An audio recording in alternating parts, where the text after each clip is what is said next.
Forbidden history, the banned prophecy of Ezra that reveals the end of days. What if I told you that one of history's most dangerous prophecies was deliberately hidden from you? That somewhere in the shadows of ancient texts lies a vision so disturbing, so revolutionary, that religious authorities buried it for over 1,500 years. Tonight, we're diving into the forbidden prophecy of Ezra, a text so controversial that it was banned from the Bible itself. But before we begin this journey into the forbidden, I need you to understand something crucial. What you're about to discover isn't just ancient history. It's a prophecy that speaks directly to our time, to the spiritual emptiness many feel today, to the questions that keep you awake at night, wondering if there's something more beyond the sanitized version of faith you've been fed. My name is on this channel because I believe truth shouldn't be locked away in dusty archives or buried beneath centuries of religious politics. And if you're here, if something drew you to click on this video, then you're ready to hear what they didn't want you to know. So let me ask you this. Have you ever felt like something was missing from the spiritual teachings you grew up with? Like there were pages torn from the story, questions that were never allowed to be asked? That feeling isn't paranoia, it's recognition, because there were pages torn out, and tonight we're putting them back. But first, if you're ready to uncover more hidden truths that challenge everything you thought you knew about ancient prophecy and forbidden knowledge, hit that subscribe button and ring the notification bell. Because what we're about to reveal is just the beginning of a much deeper mystery. Now let's talk about Ezra. Not the sanitized version you might have heard about in Sunday school, but the real Ezra. The visionary who saw too much, wrote too honestly, and paid the price for his dangerous revelations. In the 4th century, during the Council of Nicaea, Christian authorities made a decision that would shape religious thought for the next 16 centuries.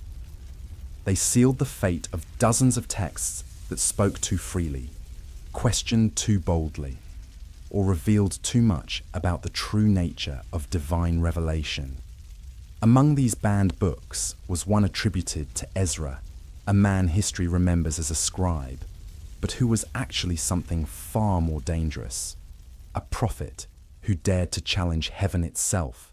You see, Ezra wasn't content with copying down safe, comfortable truths. He was a man consumed by the most fundamental question that haunts every thinking person.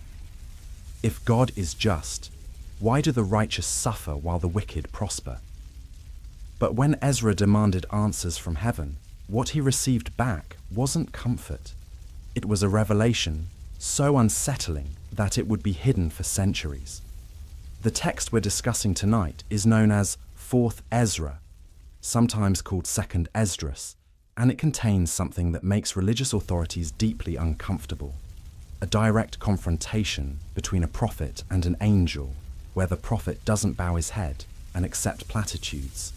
Instead, he demands real answers to real questions. But here's where it gets truly dangerous. In the middle of this divine dialogue, Ezra receives something unprecedented, a sealed prophecy about the end times.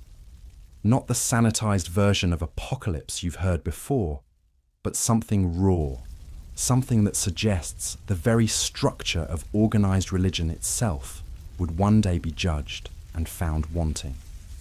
The angel Uriel reveals to Ezra that in the final days, the secrets of creation would be released not to priests, not to the learned, not to the powerful, but to those who had not been corrupted by what he calls the wine of the religions of men. Think about that phrase for a moment. The wine of the religions of men. What kind of intoxication was Uriel warning about? This is where the prophecy becomes truly subversive. Ezra describes seeing a multitude wandering in the desert, but they're not being guided by a voice from heaven. Instead, they're following what he calls a sound from the earth itself. Those who hear this sound, Ezra writes, will know when judgment arrives. Now, what is this mysterious sound? Some scholars have suggested it represents earthquakes or wars, but I think they're missing something deeper. What if this sound from the earth represents something spiritual? What if it's the cry of a generation that feels spiritually abandoned, the silent collapse of truth being swallowed by traditions that no longer carry any real power? You see, this is why 4th Ezra was banned. It doesn't just predict the end of the world, it predicts the end of religious systems that have forgotten their true purpose. It suggests that in the final days, divine authority won't belong to those who wear robes and stand behind pulpits, but to those who, as Ezra puts it, weep alone on the mountains. But the most dangerous part of Ezra's prophecy isn't what he saw about the future, it's what he was told to do about it. According to the text, Ezra was given a secret mission to rewrite the scriptures that had been destroyed during the Babylonian exile, but also to record 70 additional books that were to be kept hidden, reserved only for the wise of the end times. 70 hidden books. Think about that. Not 7, not 12, but 70 complete texts containing knowledge so dangerous that it couldn't be shared with the general population. The angel tells Ezra to guard these books carefully and give them only to those who can understand without hearing. What does it mean to understand without hearing? Is this some kind of mystical riddle, or is Ezra describing something we've lost in our modern world? Perhaps he's talking about those who can perceive spiritual truth directly, without needing it filtered through institutional interpretation. Those who can see with what he calls the eyes of the soul before their ears are trained by religious doctrine. This concept challenges everything we've been taught about how divine revelation works. We're told that we need intermediaries, that we need trained theologians to interpret sacred texts for us. But Ezra suggests there will come a time when truth bypasses all of that, when it flows directly to those who are spiritually prepared to receive it. But here's what makes this truly revolutionary. In Jewish tradition, Ezra is revered as a second Moses. He's the one who supposedly restored the Torah after it was lost in exile. Yet strangely, most branches of Christianity never accepted him as a prophet. Why? Perhaps because a prophet who challenges the very foundations of religious authority is too dangerous to acknowledge. The prophecy gets even more specific about what the end times will look like. Ezra describes seeing people who have authority not because of their position or education, but because they've been spiritually broken and rebuilt. He speaks of those who wash their faces with tears, not with rituals, becoming the new scribes of the Most High. This isn't just poetry. This is a complete inversion of religious power structures. It suggests that the people closest to divine truth won't be found in seminaries or cathedral halls. They'll be found among those who've experienced real spiritual crisis, who've been forced to rebuild their faith from the ground up. One of the most haunting phrases in Ezra's prophecy is this: "I wrote with ink, but the Most High will write with blood." What kind of revelation requires blood to be understood? What truth is so profound that it can only be grasped through suffering? Perhaps Ezra is saying that real spiritual truth can't be learned academically. It has to be lived, experienced, often through pain and loss. The blood he's referring to isn't literal violence, but the deep spiritual cost of genuine transformation. This connects to another disturbing element of the prophecy. When Ezra asks why time doesn't seem to preserve the righteous, why good people suffer while evil seems to prosper, the angel Uriel gives him a response that changes everything. He says the answers exist, but they're found at the end of time, not in the middle of it. Think about what this means. We spend our lives demanding that God explain himself, that he justify the apparent injustices we see around us. But Uriel is suggesting that we're asking the wrong questions at the wrong time.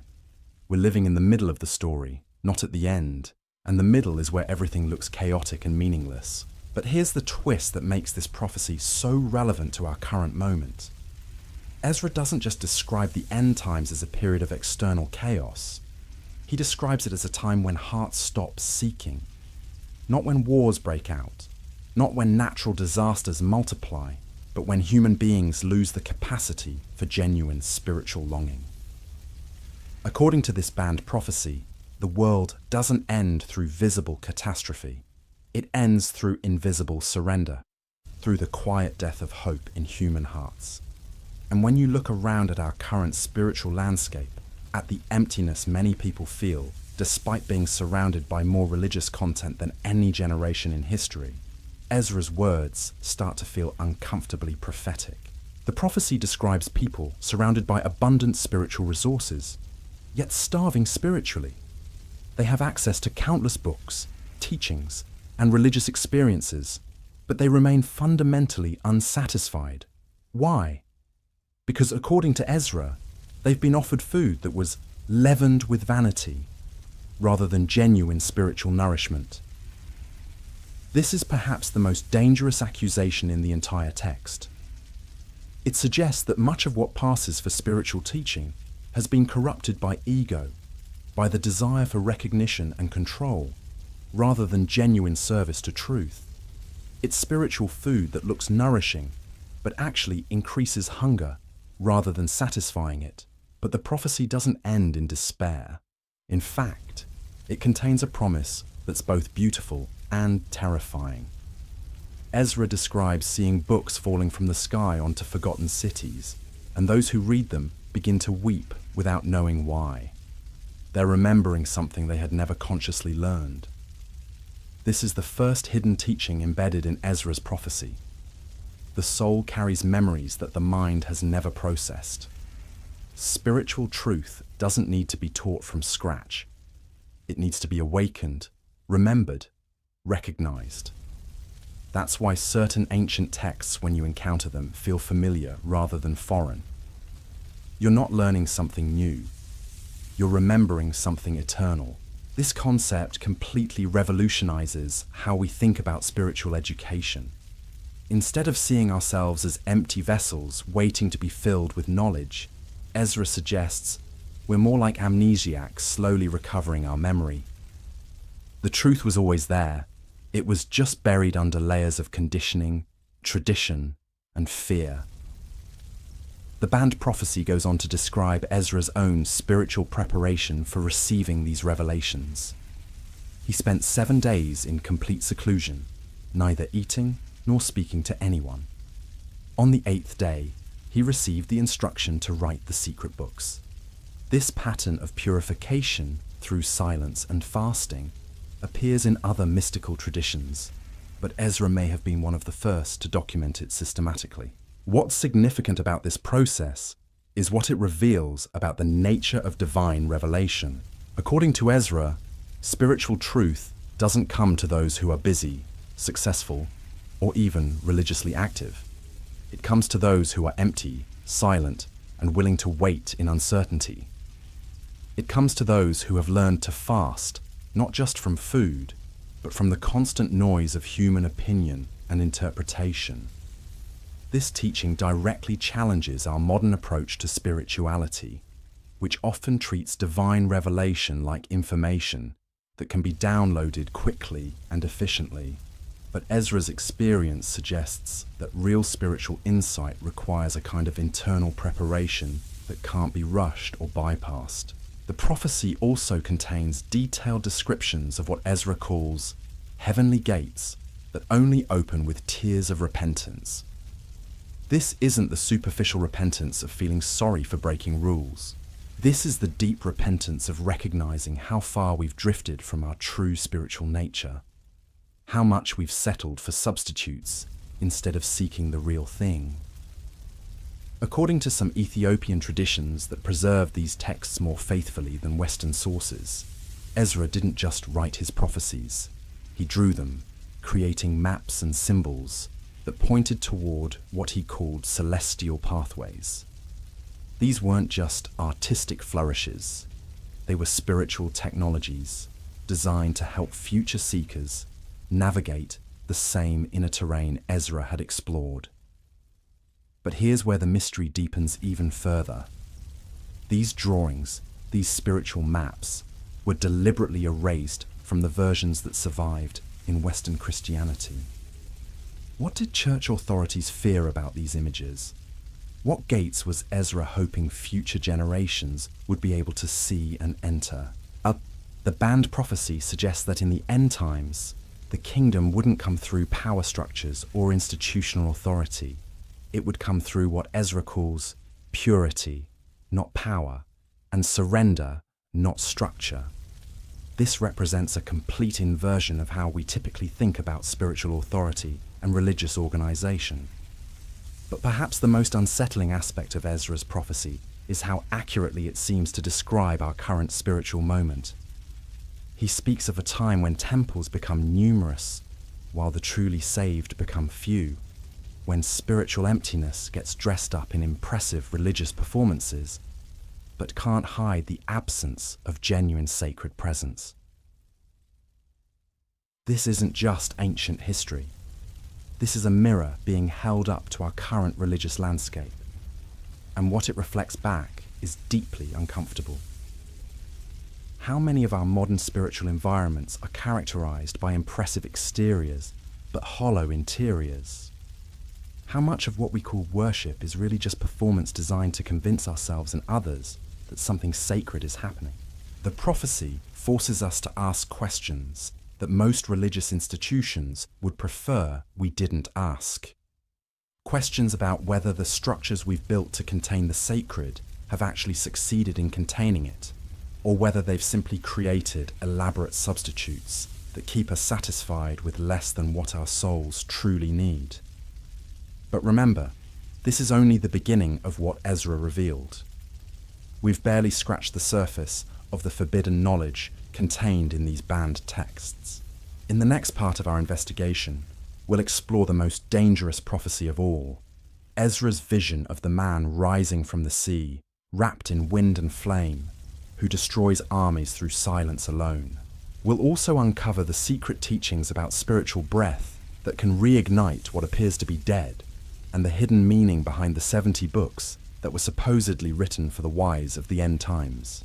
Most importantly, we'll discover why these prophecies feel so relevant to our current moment in history. Because what if Ezra wasn't just describing ancient events? What if he was describing our time, our generation, our spiritual crisis? What if the end times he prophesied aren't about the end of the world, but about the end of an age of spiritual deception and the beginning of something unprecedented? The questions we've raised tonight are just the opening of a door that leads much deeper than most people are prepared to go. But if you've made it this far, if something inside you is responding to these hidden truths, then you're ready for what comes next. But there's something else hidden in Ezra's banned prophecy that makes it even more dangerous to religious authorities. Something that suggests the very foundations of institutional faith were built on a fundamental misunderstanding of how the divine actually operates in the world. In one of the most censored passages of 4th Ezra, the prophet describes a vision that completely upends traditional expectations about the Messiah. He sees a figure rising from the sea, wrapped in winds and flames, destroying entire armies, not through violence, but through his mere presence. But here's what makes this vision truly subversive. This messianic figure doesn't speak. He carries no weapon.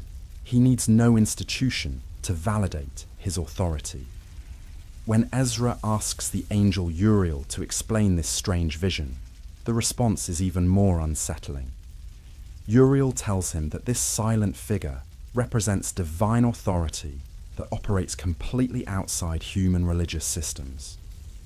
It's power that doesn't require recognition, doesn't need buildings or ceremonies, and doesn't depend on human approval to be effective. Think about how revolutionary this concept was in Ezra's time, and how threatening it remains today.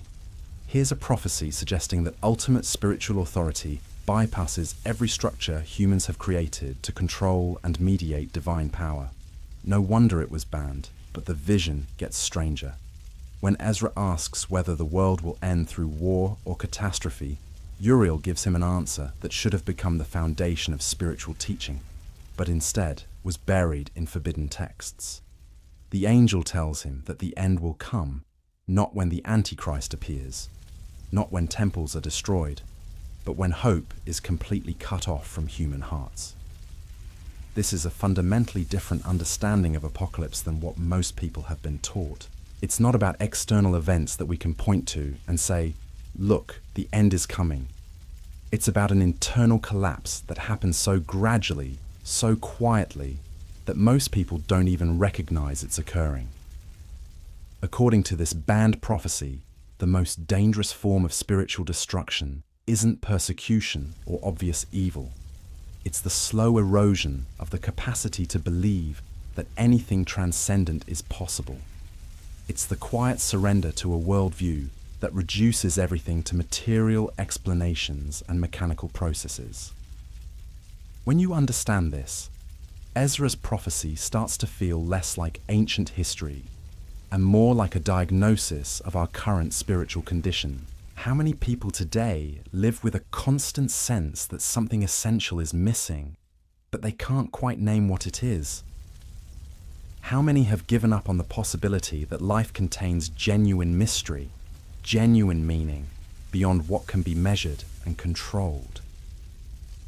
The banned text goes on to describe another vision that religious authorities found particularly threatening. Ezra sees books falling from the sky onto forgotten cities, and those who read them immediately begin weeping without understanding why. They're remembering something they never consciously learned, recognizing truth they didn't know they possessed. This vision suggests something that undermines the entire structure of religious education and authority. It implies that the most important spiritual truths aren't learned through study or teaching. They're awakened through recognition. The soul doesn't need to be filled with new information. It needs to be reminded of what it has always known but forgotten. This is why certain ancient texts, when you encounter them for the first time, feel strangely familiar. You're not discovering something foreign. You're remembering something that was always part of your deepest nature.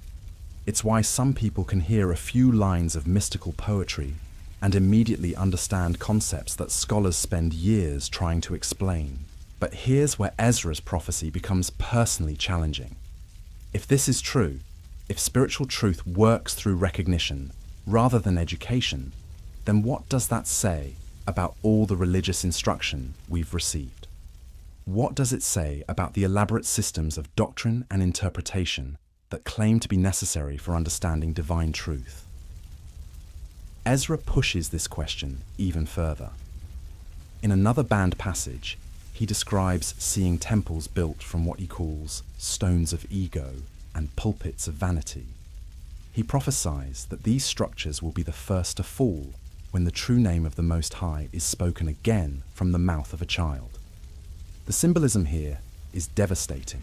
It suggests that many religious institutions, despite their impressive exteriors and sophisticated theologies, are actually monuments to human pride rather than genuine spiritual seeking.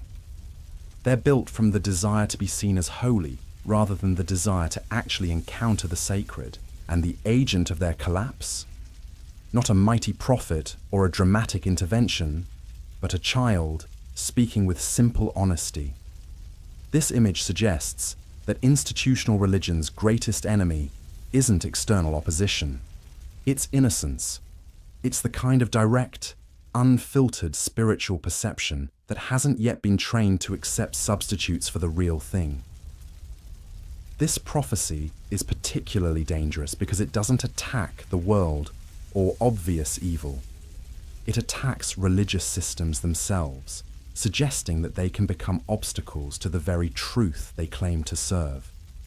It implies that sometimes the biggest barrier to genuine spiritual experience is religious training that teaches us to be satisfied with descriptions of God rather than seeking direct encounter. But Ezra's banned prophecy doesn't stop with criticism. It also contains specific instructions for those who would live in the end times he describes. And these instructions are unlike anything you'll hear in conventional religious teaching. According to the text, those who would survive the spiritual collapse of the end times must learn to understand without hearing. They must develop the capacity to perceive truth directly. without needing it filtered through institutional interpretation. They must become spiritually self-sufficient in a way that doesn't depend on external validation or approval. This is a radically different model of spiritual development than what most religious traditions promote. Instead of emphasizing submission to authority and acceptance of established doctrine, Ezra's prophecy suggests that survival depends on developing direct spiritual perception. It's about becoming the kind of person who can recognize truth even when it comes wrapped in unfamiliar forms. The banned text describes this process through a series of mysterious symbols and practices that were clearly designed to be understood only by those who had reached a certain level of spiritual development. Ezra speaks of breathing on ashes and seeing them reignite into flames. He describes weeping over empty altars until presence returns to fill them. These aren't just poetic metaphors. They're descriptions of actual spiritual practices, techniques for reconnecting with sacred reality when all the familiar structures have collapsed or proven inadequate. They're instructions for what to do when the external supports for your faith are stripped away and you're left with nothing but your own direct relationship with the divine. One of the most intriguing aspects of these practices is how simple they are. Ezra isn't describing elaborate rituals or complex theological systems. He's talking about basic human gestures: breathing, weeping, waiting in silence. It's as if he's saying that when everything complicated fails, when all the sophisticated religious machinery breaks down, what remains are the most fundamental expressions of human spiritual longing. But here's what makes these practices particularly relevant to our current moment. Ezra describes them specifically as responses to spiritual emptiness, as things to do when the familiar sources of meaning and purpose have dried up. They're not practices for people who are comfortable in their faith. They're practices for people who feel spiritually abandoned, who sense that something essential is missing from their religious experience. If you've ever felt like you were going through the motions of spiritual practice without really connecting to anything transcendent, if you've ever wondered whether there's something more real beneath all the religious performances you've been taught to value, then these banned practices might be exactly what you need. The prophecy describes Ezra spending extended periods in complete solitude, fasting not just from food, but from all human contact and conversation. In these periods of radical emptiness, he receives visions that transform his understanding of everything he thought he knew about God, religion, and spiritual truth. This pattern suggests something that most modern spiritual seekers find difficult to accept: that genuine revelation requires a kind of preparation that can't be rushed or bypassed. It requires becoming empty enough, quiet enough, and desperate enough that you're willing to receive truth in whatever form it comes, even if it challenges everything you previously believed. But the most dangerous teaching in Ezra's banned prophecy is this: that the spiritual crisis of the end times isn't a punishment or a test. It's a purification.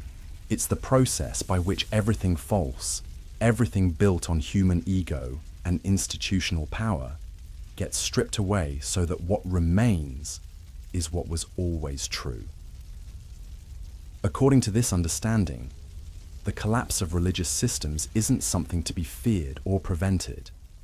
It's something to be navigated with wisdom and courage, because on the other side of that collapse lies a form of spiritual authenticity that couldn't emerge any other way. This is why the prophecy was banned. It doesn't just predict difficult times. It suggests that those difficult times serve a necessary purpose, that they're part of a larger process of spiritual evolution that institutions can't control or prevent. It implies that sometimes the most loving thing the divine can do is to allow our false supports to collapse, so we're forced to discover what's actually real. But here's the promise hidden within this challenging message. According to Ezra's vision, those who learn to navigate this collapse with faith rather than fear, who use the breakdown of external structures as an opportunity to develop direct spiritual perception, will emerge from the process with a kind of spiritual authority that can't be taken away. They won't need institutions to validate their connection to the sacred. They won't need experts to interpret divine truth for them. They'll have learned to recognize the voice of the Spirit speaking directly to their hearts, and that recognition will make them impossible to deceive or manipulate. This is the new priesthood Ezra describes. Not people who hold official positions or have academic credentials, but people who have been broken and rebuilt by direct spiritual experience. People who have learned to find God in the ruins of their former certainties, who have discovered that the sacred is more present in honest questions than in comfortable answers. The band prophecy goes on to describe how these spiritually awakened individuals will recognize each other, not through external signs or shared doctrines, but through what Ezra calls the sound of their silence. There'll be people who have learned to listen so deeply that they can hear the sacred speaking beneath the noise of the world. But perhaps the most remarkable aspect of Ezra's prophecy is how it describes the final outcome of this spiritual crisis. He doesn't envision a return to the old religious systems, even in purified form. Instead, he sees the emergence of something entirely new, a form of spiritual community based not on shared beliefs, but on shared recognition of the divine presence that moves through all authentic seeking. This isn't the organized religion most people are familiar with. It's not about buildings or hierarchies or official doctrines. It's about people who have learned to see the sacred in unexpected places, who have developed the kind of spiritual perception that can recognize truth regardless of the form it takes. According to Ezra's vision, these people won't need to advertise their spiritual insights or compete for religious authority. Their connection to divine truth will be so obvious that others will be drawn to them naturally, not because of what they say, but because of what they embody. This is the ultimate subversion of religious power structures. It suggests that genuine spiritual authority doesn't come from institutional appointment or scholarly achievement. It comes from the depth of one's actual relationship with the sacred, and that relationship can develop in anyone who is willing to pay the price of complete honesty about their spiritual condition. But the prophecy also contains a warning that feels particularly relevant to our current moment. Ezra describes seeing people who have access to genuine spiritual truth, but who refuse to act on it because they're afraid of the social cost. They recognize what's real, but they choose comfort over transformation, acceptance over authenticity. According to the banned text, these people represent the greatest tragedy of the end times. Not those who never had access to truth, but those who encountered it and chose to walk away because following it would require giving up everything they had built their identity around. This warning forces us to examine our own relationship to spiritual truth. How many insights have we had that we've chosen to ignore because acting on them would be inconvenient? How many moments of genuine spiritual recognition have we dismissed because they didn't fit the religious framework we've been taught to accept?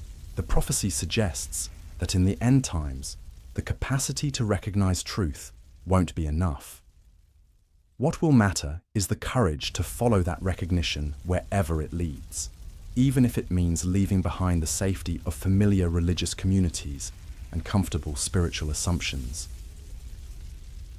But for those who do have that courage, Ezra's vision contains a promise that makes all the difficulty worthwhile. He describes seeing them gathered not in temples built by human hands, but in what he calls the sanctuary of the heart. They've learned to find the sacred not in external locations, but in the depth of their own authentic spiritual seeking. This isn't individualism or spiritual selfishness. It's the recognition that the most reliable temple is the one that can never be destroyed by external circumstances, the one that exists wherever a human heart opens itself completely to divine truth. And according to Ezra's banned prophecy, the emergence of this kind of spiritually mature human being isn't just a personal achievement. It's the next stage in humanity's spiritual evolution, the fulfillment of a promise that was made long before any religious institution existed to interpret or control it. This is why the text was considered so dangerous. It doesn't just challenge specific religious doctrines. It challenges the entire assumption that spiritual truth needs to be mediated through human institutions. It suggests that the ultimate goal of authentic religion is to make itself unnecessary by producing people who have learned to relate directly to the source of all truth. But we're still only part-way through the forbidden knowledge contained in these banned texts. What we've uncovered so far is just the foundation for revelations that are even more challenging, even more relevant to our current spiritual crisis. In the next phase of Ezra's forbidden revelations, we encounter something that should have revolutionized how we understand divine communication, but instead was buried so deep that most people have never heard of it. Hidden within the banned prophecy is a teaching about what Ezra calls the breath that awakens the dead. Not physical resurrection, but the spiritual practice of breathing life back into what appears to be spiritually lifeless. The prophet describes a moment when he approaches the ruins of an altar, everything seemingly destroyed and abandoned. But then he does something remarkable. He breathes upon the ashes, and according to the text, he sees the radiance of glory rise like a golden mist. This isn't metaphor. This is instruction. It's a spiritual technology that was considered too powerful to be shared openly. Think about what this implies. Ezra is describing a practice where human breath, when combined with genuine spiritual intention, can reignite divine presence in places where it seems to have died out completely. It's not about rebuilding external structures or performing elaborate rituals. It's about the simple, profound act of breathing with faith upon what appears to be finished. This teaching connects to something much older and more universal than most people realize. In Genesis, God breathes into dust and creates life. In Ezekiel, the prophet breathes upon dry bones and they rise. In John's Gospel, Jesus breathes on his disciples and imparts the Holy Spirit. Ezra isn't inventing something new. He's revealing a pattern that runs through all authentic spiritual experience. But here's what makes this teaching particularly dangerous to institutional religion. It places the power of spiritual renewal directly in the hands of individuals. You don't need a priest to breathe for you. You don't need special training or official authorization. You just need the courage to approach what looks dead and the faith to believe that your breath, offered with genuine love, might be enough to spark something back to life. The banned text goes on to describe how this practice works in real situations. Ezra talks about approaching relationships that have grown cold, communities that have lost their spiritual vitality, even personal faith that has been shattered by disappointment or trauma. In each case, the solution isn't complicated theology or elaborate intervention. It's the willingness to breathe gently upon what remains and wait to see if life stirs. But the prophecy also contains a warning that feels particularly relevant to our current spiritual landscape. Ezra describes seeing people who have forgotten how to breathe spiritually. They're surrounded by religious activity, but they've lost the capacity for the kind of intimate, personal spiritual practice that actually creates transformation. According to the banned text, this spiritual breathlessness becomes epidemic in the end times. People become so focused on external religious performances that they forget the simple, essential practices that keep the soul alive. They know how to recite prayers, but they've forgotten how to breathe with intention. They can quote scripture, but they can't generate the kind of spiritual presence that heals and transforms. This diagnosis cuts deep because it describes something many people recognize in their own spiritual experience. How many of us have been part of religious communities that were very busy but somehow spiritually empty? How many have gone through the motions of faith without ever learning the fundamental practices that actually connect us to divine presence? The banned prophecy suggests that this isn't just a personal problem. It's a systemic issue that affects entire religious cultures. When institutions become more focused on maintaining their own authority than on teaching people how to actually encounter the sacred, they produce generations of people who are religiously educated but spiritually suffocated. But Ezra's vision also contains hope. He describes seeing individuals who remember how to breathe spiritually, and their presence begins to awaken life in places that had been written off as dead. They don't need to announce themselves or promote their abilities. Their spiritual vitality is so obvious that others are naturally drawn to learn from them. These aren't necessarily people with official religious positions or impressive credentials. Often, they're individuals who have been broken by life in some way and have had to learn spiritual practices not from books, but from desperation. They've discovered how to breathe upon the ashes of their own shattered hopes and have watched something beautiful rise from the ruins. The prophecy describes them as the hidden ones who carry the real spiritual life of their communities, even when the official leaders have lost their way. They're the grandmothers who still know how to pray with power, the broken-hearted who have learned to find God in their pain, the quiet seekers who have never stopped believing that genuine transformation is possible. According to Ezra's vision, these hidden carriers of spiritual life become increasingly important as religious institutions lose their vitality. They're the ones who remember not just what to believe, but how to actually practice faith in ways that produce real change. They're the bridge between the old forms that are dying and the new spiritual authenticity that's trying to be born. But the banned text also reveals something that makes this teaching even more personally challenging. Ezra describes being told that each person must learn to breathe upon the ashes of their own spiritual life. You can't rely on others to revive your connection to the sacred.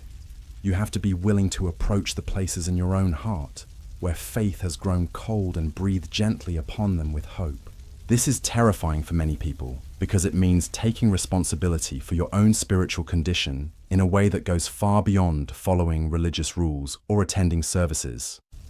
It means being honest about where your faith feels dead or mechanical and having the courage to try to breathe life back into it, even when you're not sure anything will happen. The prophecy describes this as a process that requires what Ezra calls holy stubbornness, the refusal to accept spiritual deadness as final, the persistent belief that there's always something that can be awakened if you're willing to keep breathing upon it with love. It's not about forcing results or manufacturing religious experiences. It's about maintaining the kind of gentle, persistent hope that creates space for genuine resurrection. But perhaps the most revolutionary aspect of this banned teaching is how it reframes our understanding of spiritual authority. According to Ezra's vision, the people with the most spiritual power aren't necessarily those with the most religious knowledge or the highest positions in institutional hierarchies. They're the ones who have learned how to breathe life into situations that everyone else has given up on. This completely inverts traditional religious power structures. It suggests that the grandmother who knows how to pray for her troubled grandchildren until something shifts might have more real spiritual authority than the seminary professor who can explain complex theological concepts but has never learned how to generate the kind of presence that actually heals. The banned prophecy goes on to describe what happens when communities rediscover this practice of spiritual breathing. Ezra sees churches and religious organizations that had become spiritually lifeless suddenly coming alive again, not because of new programs or better leadership, but because individuals within them remembered how to breathe upon what looked dead. But he also sees resistance to this revival from those who have invested their identity in maintaining the status quo. The prophecy describes religious leaders who become threatened when spiritual life begins to emerge outside their control. They prefer managed deadness to chaotic resurrection because it's easier to control and predict. This tension between institutional control and genuine spiritual vitality becomes one of the major themes of the end times as Ezra describes them. It's not just a conflict between believers and non-believers. It's a conflict within religious communities between those who want to breathe life into the forms they've inherited and those who would rather preserve dead traditions then risk the uncertainty that comes with real spiritual awakening. The banned text suggests that this conflict is inevitable and necessary. The old forms can only be preserved by killing the life within them, but life refuses to stay contained within forms that no longer serve its purpose. So there's always tension between the desire for spiritual security and the reality that authentic spiritual life is inherently wild and unpredictable. Ezra describes watching this tension play out in his own time, seeing religious authorities who claim to serve God, but were actually more committed to preserving their own power and position. The prophecy suggests that this same dynamic becomes even more pronounced in the end times, when the gap between official religion and authentic spirituality becomes impossible to ignore. But the most disturbing aspect of this part of the prophecy isn't the resistance from religious authorities. It's Ezra's description of ordinary people who have the opportunity to learn spiritual breathing, but choose not to, because it would require them to take responsibility for their own spiritual condition. They prefer to remain spiritually dependent on others, rather than develop their own capacity for generating divine presence. According to the banned text, this spiritual passivity becomes epidemic in the end times. People become consumers of religious experience rather than generators of it. They want to be spiritually fed, but not spiritually responsible. They want the benefits of faith without the risk of actually practicing it in ways that might challenge their comfortable assumptions. This diagnosis feels uncomfortably accurate when applied to much of contemporary religious culture. How many people treat spirituality like entertainment, looking for experiences that will inspire them without requiring them to fundamentally change how they live? How many want the comfort of religious belonging without the challenge of actually developing their own authentic relationship with the sacred? The prophecy suggests that this consumer approach to spirituality is ultimately self-defeating because it produces people who are spiritually weak and dependent. They never learn how to generate their own connection to divine presence, so they're always at the mercy of external circumstances and other people's spiritual energy. But for those who do learn the practice of spiritual breathing, Ezra's vision contains promises that are almost too good to believe. He describes seeing them become sources of life and healing wherever they go, not through dramatic miracles, but through the simple presence of people who have learned how to stay spiritually alive, even in the midst of deadness. They become the kind of people others want to be around, not because they're perfect or have all the answers, but because there's something genuinely alive in them that awakens life in others. They've learned how to breathe upon the ashes of broken dreams, failed relationships, and shattered faith until something beautiful begins to grow again.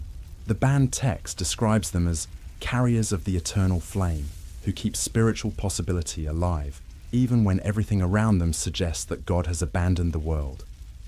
They're not naive optimists who refuse to see how bad things are. They're people who have learned to find the spark of divine life that persists even in the darkest circumstances, and to breathe upon it until it becomes a flame. According to Ezra's prophecy, these individuals become increasingly important as the end times progress, because they represent the bridge between the old religious world that's dying and the new spiritual reality that's trying to be born. They carry the essential practices and perspectives that will be needed to navigate the transition from institutional religion to authentic spirituality. But the prophecy also contains a sobering reminder that this transition won't be smooth or easy. Ezra describes seeing periods of confusion and conflict as old structures collapse and new forms of spiritual community try to emerge. Many people will feel lost and disoriented as the familiar landmarks of religious life disappear. This is where the practice of spiritual breathing becomes essential for survival. When you can't depend on external religious structures to provide stability and direction, you need to have developed your own capacity for connecting with divine presence. You need to have learned how to breathe life into situations that look hopeless and to maintain faith even when all the familiar supports have been stripped away. The banned prophecy suggests that those who develop this capacity won't just survive the spiritual crisis of the end times. They'll thrive in it because they'll finally be free to practice their faith in ways that are authentic rather than conventional. They'll no longer need to pretend that dead religious forms are alive, or that institutional approval is necessary for genuine spiritual experience. But perhaps the most challenging aspect of this teaching is its implication that we can't wait for religious institutions to reform themselves, or for spiritual leaders to show us the way. According to Ezra's vision, the renewal has to begin with individuals who are willing to learn how to breathe upon the ashes of their own spiritual life, and to keep breathing until something genuine begins to stir. This places the responsibility for spiritual renewal exactly where it belongs, with each person who claims to care about authentic relationship with the sacred. It's not about waiting for permission or approval from religious authorities. It's about having the courage to practice your faith in ways that actually generate divine presence, regardless of whether anyone else understands or supports what you're doing. The banned text goes on to describe specific situations where this practice of spiritual breathing becomes essential. Ezra talks about approaching marriages that have grown cold, friendships that have been damaged by misunderstanding, communities that have been torn apart by conflict. In each case, the solution isn't complex mediation or elaborate intervention. It's the willingness of someone to breathe gently upon what remains of the relationship and to keep breathing until love begins to stir again. But he also describes more challenging applications of this practice. What do you do when your own faith feels dead? When prayers feel empty and religious practices feel mechanical? When you've lost the sense of divine presence that once made everything meaningful?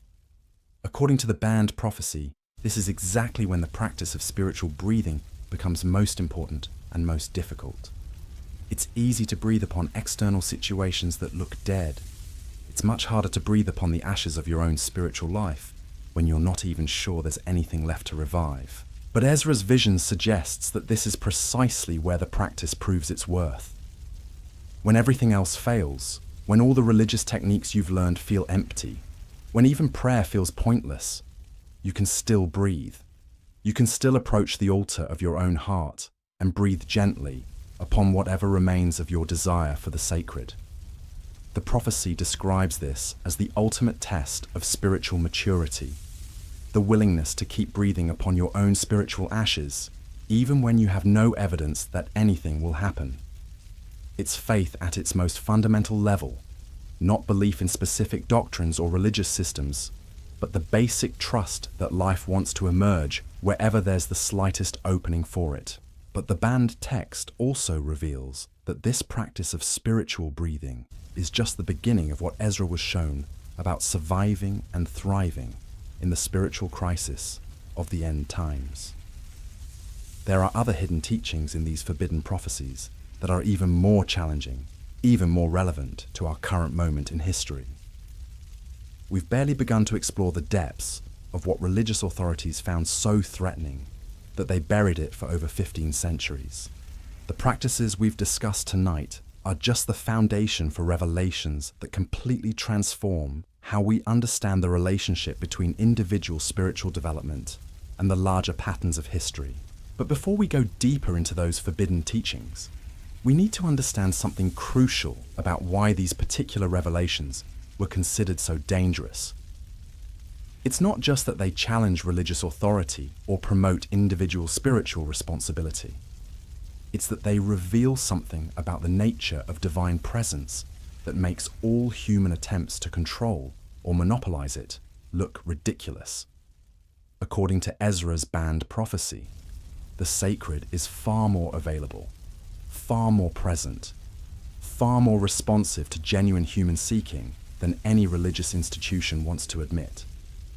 The practices he describes work not because they're exotic or complicated, but because they're simple expressions of the kind of spiritual hunger that divine presence naturally responds to.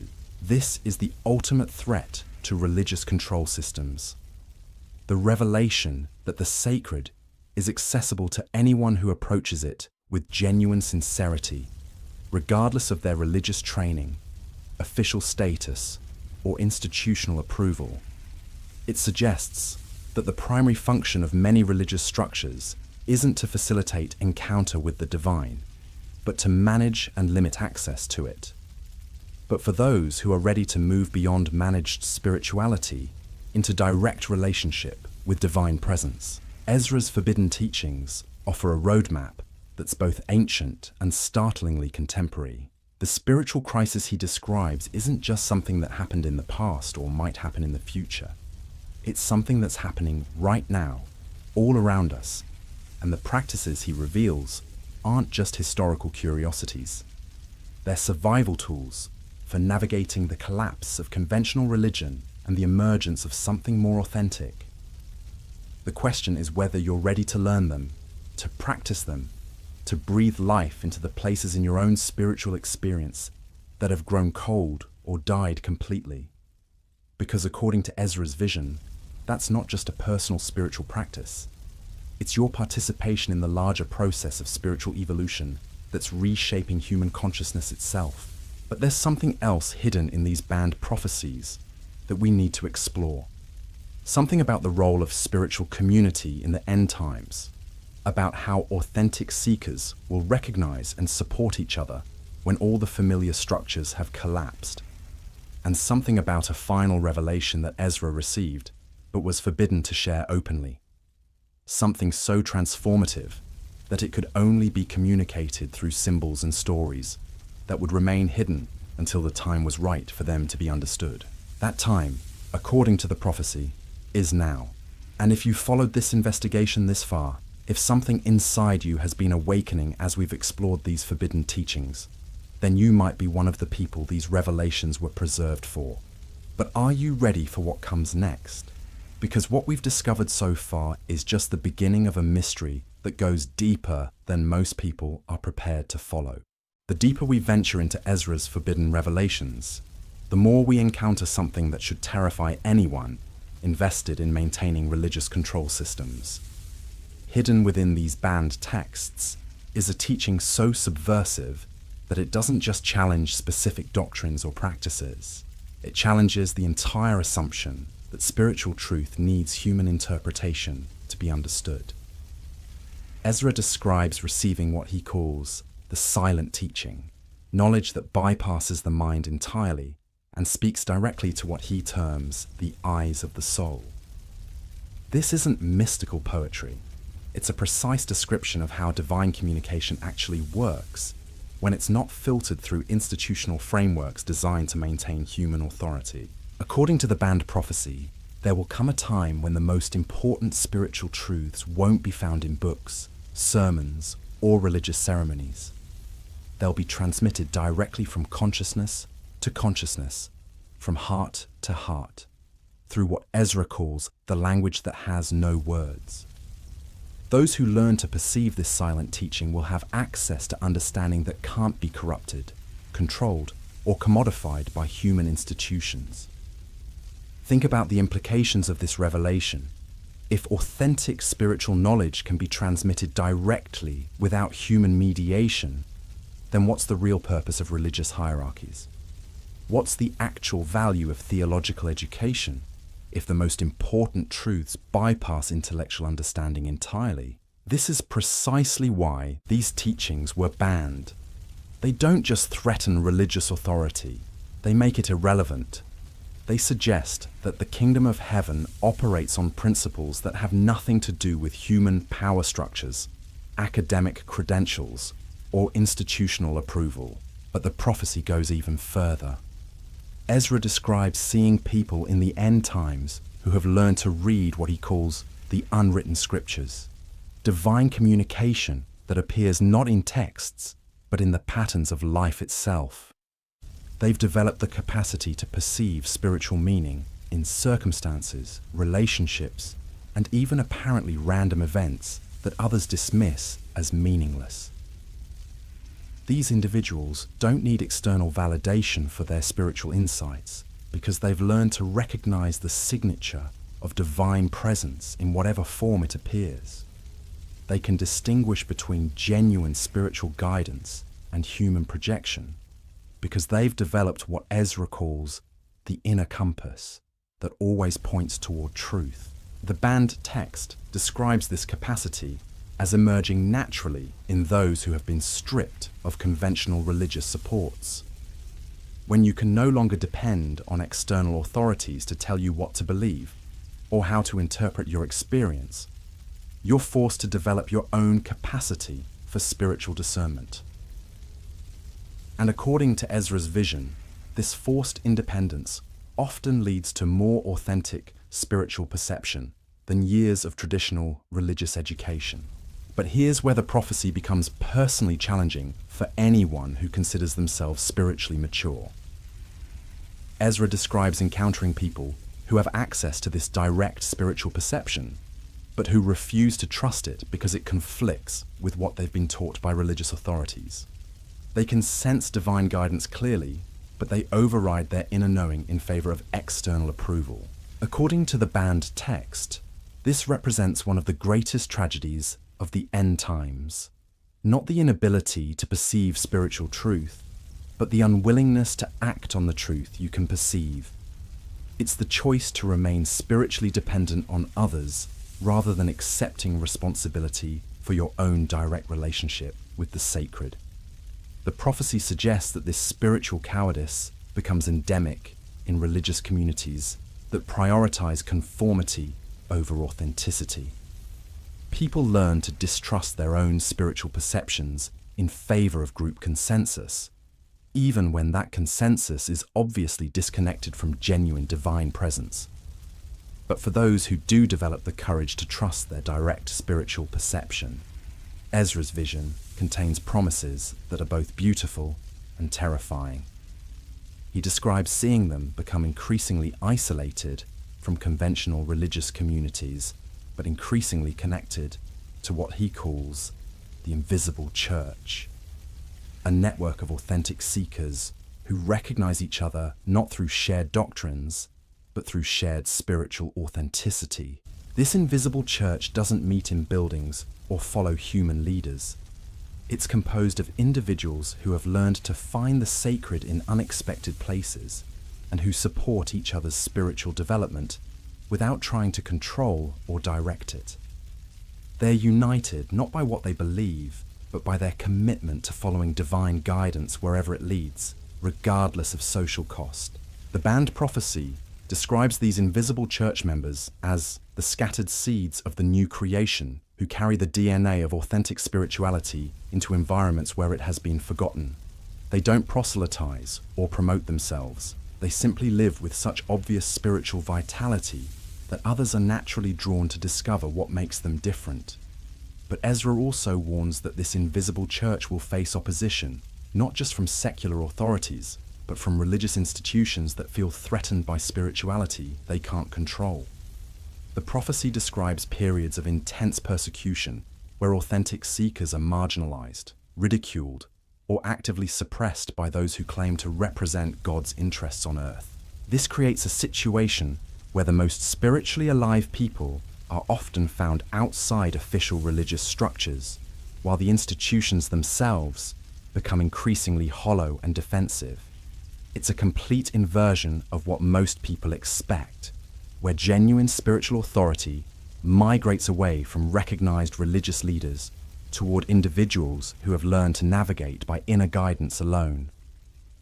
The banned text goes on to describe how members of this invisible church recognize each other. It's not through secret signs or shared theological positions. It's through what Ezra calls the resonance of truth, the unmistakable vibration that occurs when someone who has learned to live authentically encounters another person operating from the same spiritual foundation. According to the prophecy, this recognition is instantaneous and undeniable. It bypasses all social conventions and religious categories. Two people can meet for the first time and immediately understand that they're part of the same spiritual reality, even if they come from completely different religious backgrounds or use entirely different spiritual vocabularies. This phenomenon becomes increasingly important as conventional religious communities lose their vitality. When you can't depend on institutional affiliations to identify spiritually mature people, you need to develop the capacity to recognize authentic spiritual presence wherever you encounter it. But the prophecy also describes the challenges this creates for those who are transitioning from institutional dependence to spiritual independence. Many people go through periods of profound loneliness as they outgrow their former religious communities, but haven't yet learned to recognize their true spiritual family. Ezra describes this as a necessary wilderness experience that forces individuals to develop genuine spiritual self-sufficiency. You can't learn to navigate by inner guidance while you're still dependent on external authorities for validation and direction. The isolation, however painful, serves an essential developmental purpose. But the banned text also reveals that this wilderness period doesn't last forever. Once you've learned to maintain your connection to divine presence without external support, you begin to encounter others who have made the same journey. The invisible church starts to become visible, at least to those who have developed eyes to see it. According to Ezra's vision, these connections often happen in the most unexpected ways and places. You might encounter a member of your true spiritual family in a coffee shop, at work, or even in a conventional religious setting, where they're serving as a kind of spiritual leaven, bringing life to an otherwise dead environment. The prophecy describes these encounters as moments of profound recognition and relief. After years of feeling spiritually homeless, you suddenly realize you're not alone. There are others who understand the journey you've been on, who share your commitment to authentic spiritual seeking, and who can support your continued development without trying to control or limit it. But perhaps the most remarkable aspect of this invisible church is how it functions without human leadership or organizational structure. According to the banned text, it's guided entirely by what Ezra calls the democracy of the Spirit, divine guidance that emerges through the collective spiritual sensitivity of its members rather than through appointed authorities. This doesn't mean it's chaotic or undirected. Instead, it operates according to principles that are more sophisticated than anything human institutions have devised. Each member contributes their unique spiritual gifts while remaining responsive to guidance that comes through the group as a whole.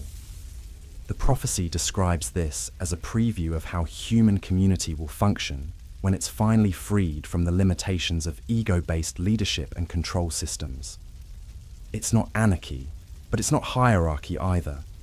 It's something entirely new, a form of spiritual organization that honors both individual authenticity and collective wisdom.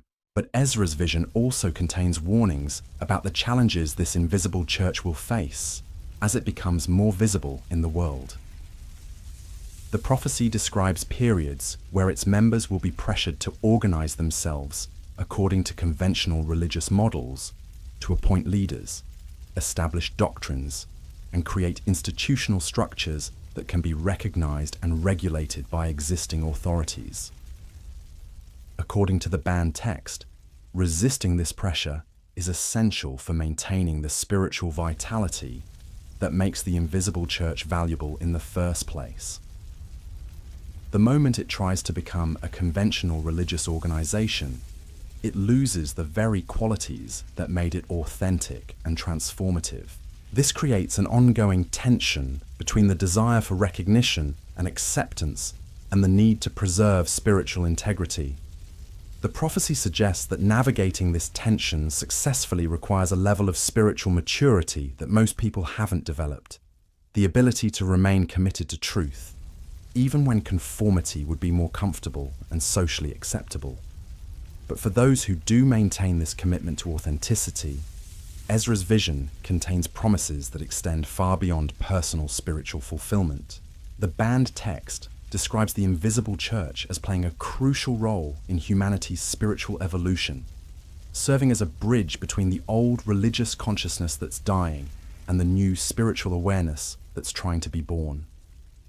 According to the prophecy, members of this invisible church become carriers of spiritual DNA that will be essential for the next phase of human development.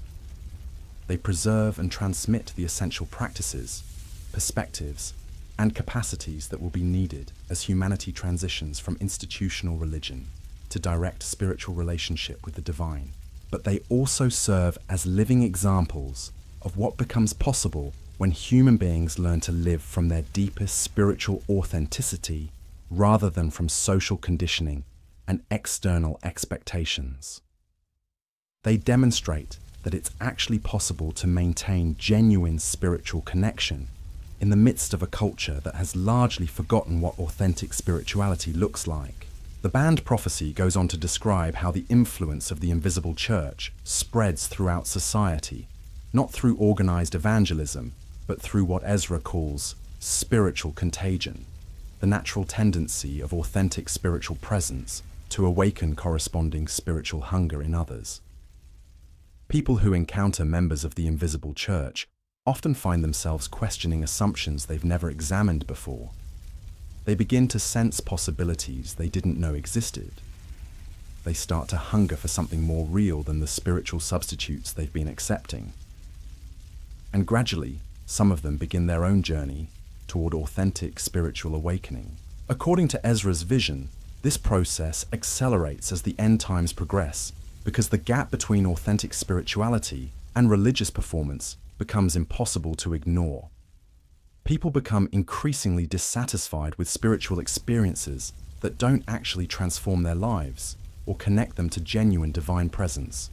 But the prophecy also describes resistance to this awakening from those who have invested their identity in maintaining existing religious systems.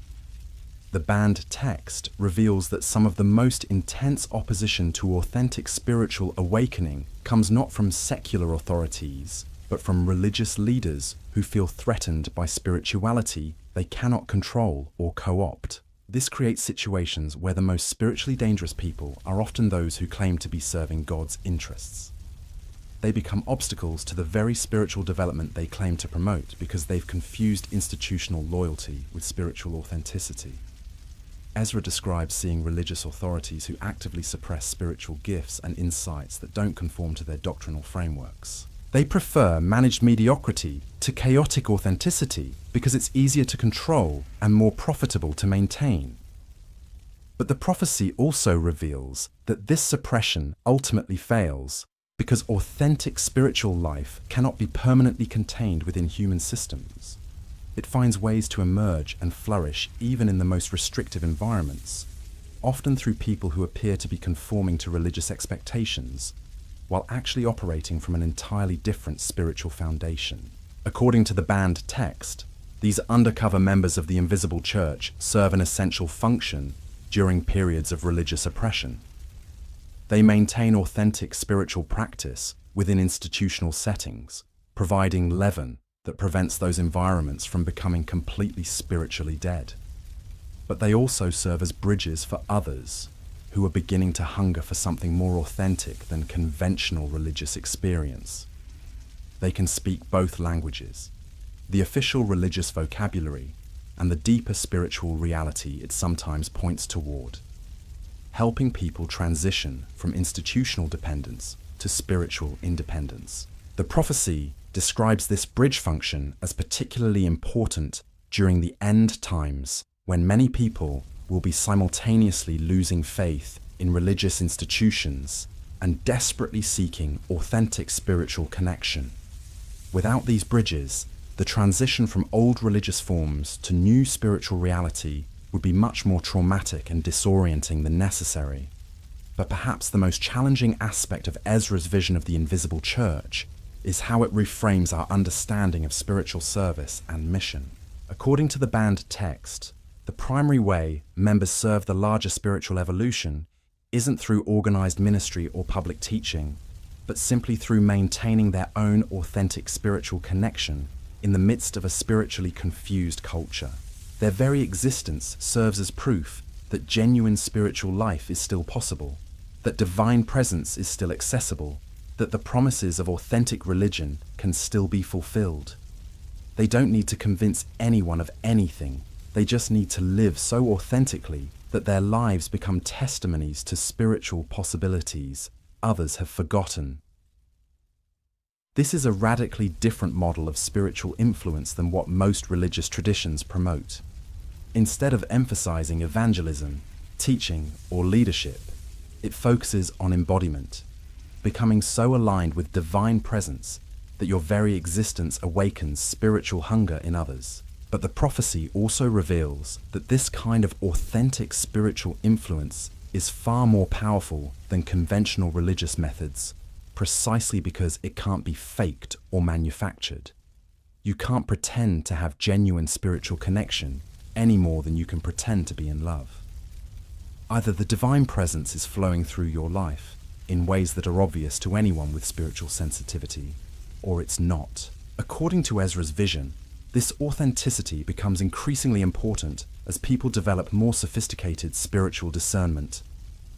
In the end times, he predicts, people will become much better at distinguishing between genuine spiritual presence and religious performance. They'll be drawn to authenticity and repelled by pretense in ways that make conventional religious manipulation ineffective.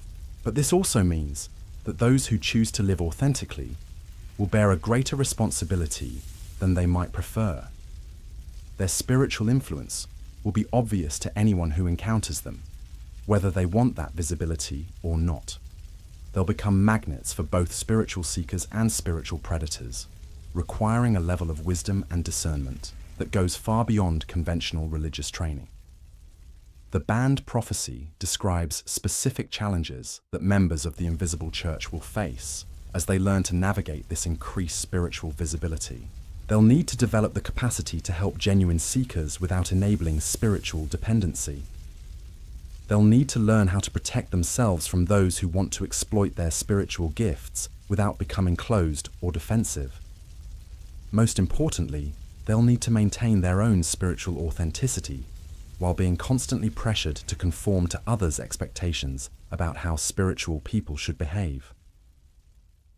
The prophecy suggests that this pressure often comes not from opponents but from admirers who want to turn authentic spiritual seekers into conventional spiritual leaders. According to Ezra's vision, resisting this pressure requires understanding that genuine spiritual service often looks very different from what people expect.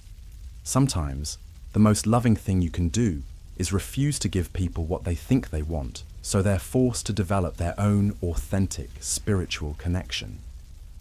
But the banned text also reveals that those who learn to navigate these challenges successfully discover forms of spiritual fulfillment that go far beyond anything conventional religious service can provide. They experience the deep satisfaction of knowing they're participating directly in humanity's spiritual evolution, contributing to the emergence of new forms of consciousness that will be essential for our species' continued development. According to the prophecy, this participation in spiritual evolution isn't just a personal privilege. It's a responsibility that comes with being alive during this particular transition period in human history. The old religious forms are dying, whether we help them or not. But what emerges to replace them depends partly on whether there are enough people willing to embody authentic spiritual alternatives. This understanding transforms how members of the invisible church approach their daily lives. Every interaction becomes an opportunity to demonstrate that genuine spiritual connection is possible. Every challenge becomes a chance to show how divine presence can be maintained even in difficult circumstances. Every relationship becomes a laboratory for exploring how authentic spirituality expresses itself in practical situations. But perhaps the most profound aspect of this calling is how it integrates spiritual development with ordinary human existence. According to Ezra's vision, the most important spiritual work doesn't happen in monasteries or retreat centers, but in the midst of normal family, work, and community life. The invisible church isn't composed of people who have withdrawn from the world to pursue spiritual perfection. It's made up of individuals who have learned to find and express divine presence within the ordinary circumstances of human existence. They've discovered that enlightenment isn't an escape from humanity, but a deeper engagement with it. This integration of spiritual authenticity with ordinary life becomes one of the defining characteristics of the new religious consciousness that Ezra prophesies will emerge from the collapse of institutional religion. It's not about creating new forms of spiritual elitism or religious separation. It's about demonstrating that divine presence can be accessed and expressed by anyone willing to live with complete honesty about their spiritual condition. But the banned prophecy also warns that this integration isn't easy or automatic. It requires developing capacities that most religious traditions don't teach because they're focused on creating spiritual specialists rather than spiritually integrated human beings. According to Ezra's vision, learning to live authentically in the world while maintaining genuine spiritual connection is one of the most challenging spiritual practices possible. It's much easier to be spiritual in controlled environments designed to support spiritual experience than it is to remain connected to divine presence while dealing with traffic jams, difficult relatives, and financial pressures. But it's precisely this challenge that makes worldly spirituality so transformative. When you learn to find God in the midst of ordinary frustrations and disappointments, you develop a kind of spiritual stability that can't be shaken by external circumstances. You discover that divine presence isn't fragile or conditional, but robust enough to meet you wherever you are. The prophecy describes this discovery as one of the essential realizations of the end times. As external supports for spiritual life collapse, people are forced to learn whether their connection to the sacred is real enough to survive in the world without special protection or artificial enhancement. Those who discover that it is find themselves liberated from dependence on religious institutions, spiritual teachers, and even specific spiritual practices. They've learned to access divine presence directly, immediately, in whatever circumstances they find themselves. And according to Ezra's vision, this liberation is exactly what humanity needs to navigate the spiritual challenges that lie ahead. But we're still not at the deepest level of what these banned prophecies reveal. Hidden within Ezra's visions is something even more challenging than the collapse of religious institutions or the emergence of new forms of spiritual community. There's a teaching about the ultimate purpose of this entire process, about why humanity needs to go through this period of spiritual crisis and transformation.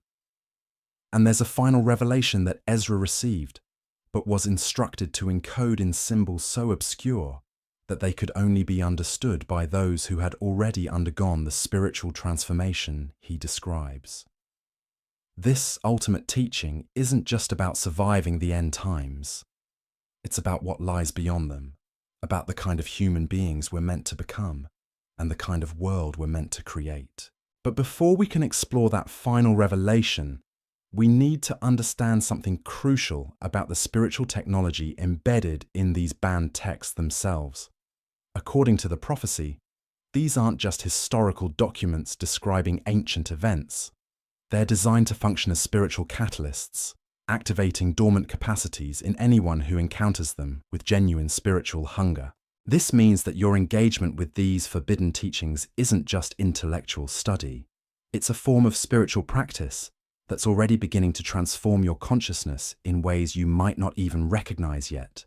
The very act of following this investigation into banned spiritual knowledge is preparing you for revelations that couldn't be communicated through conventional religious education.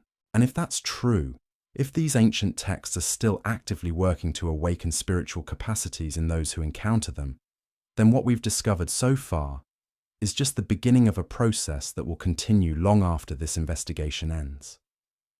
The real question isn't just what Ezra saw in his forbidden visions.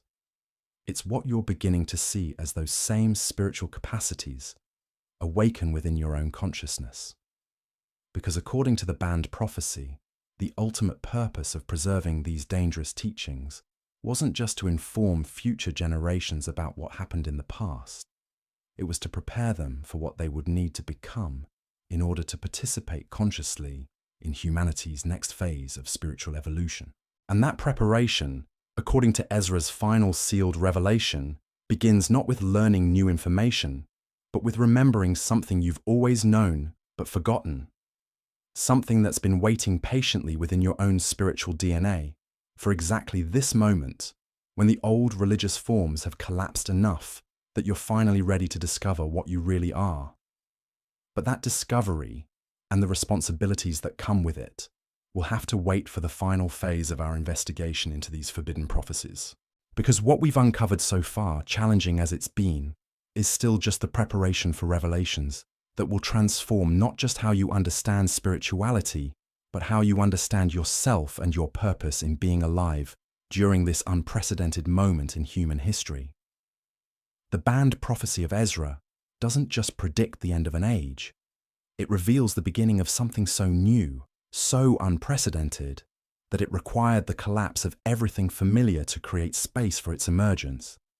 And according to the final sealed teaching, you're not just witnessing this emergence, you're meant to participate in it.